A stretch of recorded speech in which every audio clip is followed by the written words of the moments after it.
നെഞ്ചിലൊരാളില്ലേ കിളി കൊഞ്ചണ മൊഴിയല്ലേ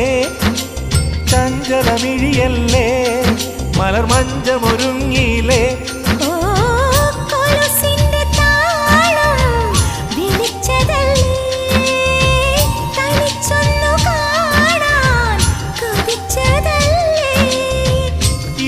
ഇടവഴിക്കാട്ടിലെ ഇലഞ്ഞിതൻ ചോട്ടിലെ ഇക്കിളി മുട്ടുകൾ നുള്ളിയെടുക്കാൻ ഇന്നും ഒരാശയില്ലേ